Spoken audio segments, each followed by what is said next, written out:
base de toda conquista é o professor, a fonte de sabedoria, um bom professor. Em cada descoberta, cada invenção, todo bom começo tem um bom professor. Brasil, meu nome é Leandro, do canal Leomática Matemática, e hoje eu vou gravar com vocês o capítulo número 6 do livro Matemática, Compreensão e Prática, a partir do 9º ano, tá bom? Se você não tem o livro, pega na escola que você estuda ou abaixa na internet. Os dados do livro vão estar abaixo do vídeo. Hoje nós vamos ver o capítulo 6, página 156 a página 174.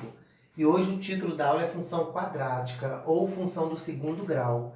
Lembrando que no capítulo 5 nós vimos a função do primeiro grau e no capítulo 4 a gente viu equação do segundo grau, tá bom? Tem uma sequência. A forma geral da função do segundo grau é a mesma forma da equação, olha para você ver, só que vai começar com y, tá? Que é o mesmo que f de x. ax2 mais bx mais c. Esse a aqui sempre vai ser diferente de zero. Por quê? Se eu colocar zero aqui no lugar do a, 0 vezes x2 vai zerar. Aí a função vai ficar do primeiro grau. E na página 158 tem duas situações para você entender como se aplica uma função. Tá? Dá uma lida, por favor. Aqui está falando da temperatura em graus Celsius de um forno, tá? E aqui o tempo está em minuto. Então, o tempo vai variar de 0 a 500 minutos. E na medida que você vai jogando aqui, a temperatura vai aumentando, só que vai chegar um ponto que ela vai ficar mais alta e ela vai diminuir de novo, tá? Isso é uma parábola voltada para baixo. Nesse caso aqui, a situação 2 está falando de um gafanhoto, que a altura que ele pula está em função do tempo, e o tempo aqui é em segundo. Se você colocar, por exemplo, 0 segundo aqui, 0 mais 0 vai dar 0 de altura, tá? Porque o h significa altura em metros desse gafanhoto. Se eu pegar o número 1 e colocar aqui, significa que ele vai pular 1 metro, é só você fazer a conta. Só que quando você colocar o 2 aqui, vai dar 0, ou seja, à medida que eu vou aumentando o tempo aqui, ele pula, chega no ponto mais alto, que é o ponto de vértice, e ele cai no chão no segundo, tá bom? Então vai ser realmente uma parábola que a gente fala, que a gente vai ver daqui a pouco. Agora eu vou falar com vocês do gráfico da função do segundo grau. Esse gráfico vai ser uma parábola. A função do segundo grau, a fórmula geral está aqui, ó. Y é igual a ax2 mais bx mais c. Tem três termos, tá vendo? É um trinômio. Se esse a aqui for positivo, ela vai ficar com concavidade voltada para cima. Se esse a aqui for negativo, ela vai ficar com a concavidade voltada para baixo. Lembrando que esse ponto mais baixo é o vértice da função e esse ponto mais alto aqui é o vértice da função. Faz a página 161, número 1, 3 e 4. Aí eu vou falar agora do zero da função. Toda vez que te pedir para calcular o zero da função ou raiz da função, você vai resolver a equação, tudo bem? Então eu coloquei um exemplo aqui. f de x é igual a x2 mais 2x menos 3. Essa função é do segundo grau, porque tem um 2 aqui no expoente. Ela é completa porque tem três termos, tá vendo? O a, o b e o c. Aí o que eu vou fazer? Lembrando o capítulo 4 e 5, eu vou pegar o número menos 3 e vou substituir no lugar do x. Na hora que eu substituir, tá dando 0, olha para você ver. E na hora que eu pegar o número 1 também substituir no lugar do x, fazendo a conta aqui, tá dando 0. Significa que as duas respostas dessa equação vai ser menos 3 e 1, porque o resultado final deu 0. Agora, quando eu jogar o 0 aqui no lugar do x, vai zerar essa parte aqui, vai sobrar menos 3. Eu vou fazer agora para vocês um exemplo para vocês entenderem. Página 164, 2, 3, 4 e 5. Continuando aqui falar do zero da função, eu vou fazer três exemplos para vocês. Eu vou lembrar aqui para vocês a fórmula de Bhaskara. X é igual a menos b mais ou menos raiz de delta sobre 2a. Esse triângulo aqui é o delta, tá? Chamado discriminante. Vale b2 menos 4ac. Toda vez que você tiver uma equação de segundo grau, você tem que se preocupar com A, com B e com C, que acompanha o x2, o x e o número que não acompanha ninguém. Então eu coloquei aqui, antes da gente começar a resolver, a natureza das raízes. Se esse delta aqui, o triângulozinho, for positivo maior do que zero, as duas respostas vão ser diferentes no final. Se ele for igual a zero, nós vamos ter duas respostas iguais. E se ele for negativo menor do que zero, não existe valores para x real, tá bom? Aí eu coloquei um exemplo aqui. Função de x é igual a x2 mais 2x mais 2. O a vale 1, o b vale 2, o c vale 2. Na hora que eu substituir aqui na fórmula b2 menos 4ac, ó, o b vale 2, elevado a 2 dá 4. Menos 4 vezes o a, que é 1, vezes o c, que é 2. Então ficou 4 menos 8 menos 4. como o delta aqui deu negativo, essa equação não tem solução. Então a gente pararia aqui, tá bom? Esse exemplo aqui, y é igual a menos x2 mais 2x menos 1. O a vale menos 1, o b vale 2, o c vale menos 1. Na hora que eu substituir aqui no valor delta, b2 menos 4 vezes a vezes c, está dando 4 menos 4, que deu 0. Nesse caso, o delta deu 0, então a gente caiu aqui no meio, ó. Então as duas respostas no final vão ser iguais.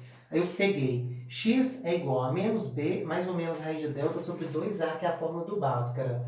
Então, menos b vai ficar menos 2, mais ou menos raiz de 0, que é 0, sobre 2 vezes menos 1, que é menos 2.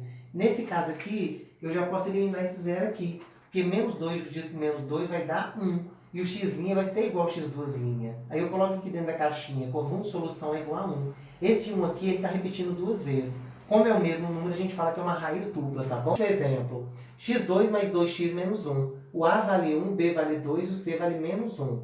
Na hora que eu substituir aqui no b2 menos 4ac, o b vale 2 elevado a 2, que é 4. Menos 4 vezes menos 1 vezes 1 vai dar mais 4, que vai dar 8. Aí eu joguei na fórmula do Bhaskara. Menos b, que é menos 2, mais ou menos raiz de 8 sobre 2 vezes 1, que é 2. Aí ficou menos b, mais ou menos 8 dentro da raiz é 2 raiz de 2, dividido por 2. Aí eu dividi todo mundo aqui por 2. 2 por 2 dá 1, 2 por 2 dá 1 aqui imaginário, e esse 2 aqui embaixo deu 1, que não precisa de colocar. Então, o x vai ser menos 1 mais ou menos raiz de 2. Solução, menos 1 mais raiz de 2, menos 1 menos raiz de 2.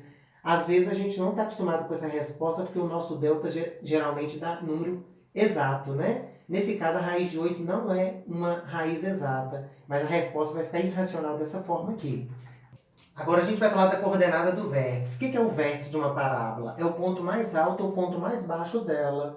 Eu coloquei um exemplo aqui, menos x2 mais 4x. É uma equação incompleta. Na hora que eu jogar aqui no gráfico, as raízes vai dar 0 e 4. Então eu marquei aqui, ó. Aí, esse ponto máximo vai ser 4, tá bom? Depois eu vou te mostrar por quê. O que eu quero que você entenda aqui? Que quem que é o ponto que está entre o 0 e o 4? É o ponto número 2. Esse é o vértice x. Vértice x, na verdade, é o número que está entre o x' e o x2'. Por isso que eu posso fazer x' mais x2' dividido por 2.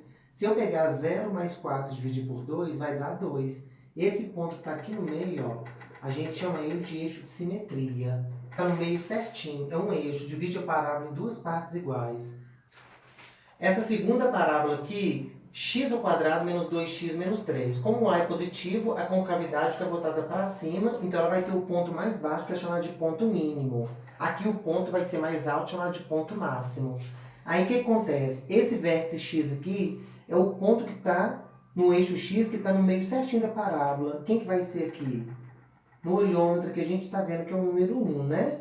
Mas se eu não soubesse que era o número 1, o que eu faria? Eu pegava o menos 1, somava com 3, que está aqui, que é as raízes, dividia por 2. Vai dar 2 dividido por 2, vai dar 1. Esse é o x vértice, tá? É o ponto que está entre o x' e duas linhas. E esse ponto mais baixo aqui é o y vértice, que nós vamos ver agora. Faz a página para mim, 167, 1 ao 4, 168, 1 e 2, 169, 1, 2, 3 e 4. Agora a gente vai terminar a aula falando de ponto máximo e ponto mínimo. O ponto mais alto da parábola é o ponto máximo. O ponto mais baixo da parábola é o ponto mínimo. Quando o a for menor do que 0, nesse caso aqui o a deu menos 1, automaticamente a concavidade vai ficar voltada para baixo, então o ponto dela vai ter que ficar no alto, que é o ponto máximo, tá bom?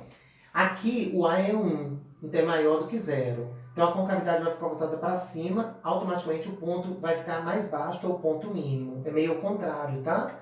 Aí eu resolvi aqui essa equação, o delta está dando 16. Aí eu calculei o vértice y, que é menos delta sobre 4a, tá bom? Menos delta vai ser menos 16 sobre 4 vezes menos 1, vai dar 4 positivo. Esse 4 que eu coloquei no quadro anterior é o 4 que eu encontrei aqui no vértice y. E lembra daquele número que estava aqui no meio, que é o 2? É o vértice x. Então, a gente vai ter o vértice x e o vértice y. É um par ordenado. Nesse caso, o 2 encontrou no 4. Nesse caso aqui, eu resolvi a função. A equação aqui, o delta deu 16 de novo. O vértice y vai ser menos delta sobre 4a. Menos delta vai ser menos 16. 4 vezes 1 dá 4. Nesse caso, deu menos 4. Tá vendo que o menos 4 está aqui no ponto mínimo? E no quadro anterior eu coloquei esse mesmo desenho aqui. Aí aqui no meio certinho a gente tinha o vértice X, ó, que é o ponto que está entre o X' e duas linhas. Esse 1 vai encontrar com menos 4, por isso que isso aqui é um par ordenado. Aqui é o vértice X, aqui é o vértice Y. Aqui é o vértice X, aqui é o vértice Y. Faça a página para mim, 168, 1 e 2, 169, 1, 2, 3, 4. E o último exercício, número 15, da página 172, tá bom? Eu acabo de terminar com vocês o capítulo número 6 do livro Matemática, Compreensão e Prática. Se você não entendeu a aula, assiste a aula novamente com o caderno do seu lado, anotando tudo, que uma hora você vai entender, tudo bem? Persista, tá? Dá uma chance para você. Assista todas as aulas. Aula por aula, você vê todo dia no YouTube, tem várias. Só que você tem que assistir a aula certa, entendeu? Tem um direcionamento e eu estou fazendo na sequência justamente para atingir o seu objetivo. Um abração para você e na próxima semana eu vou trazer o capítulo número 7 para a gente terminar o nosso livro inteirinho. Muito obrigada e até a próxima. Um sonho que se realiza, cada nova ideia, o que se aprende, o que se ensina, uma lição de vida, uma lição de amor, na nota de uma partitura, do projeto de arquitetura. Em toda teoria, tudo que se inicia, todo bom começo tem um bom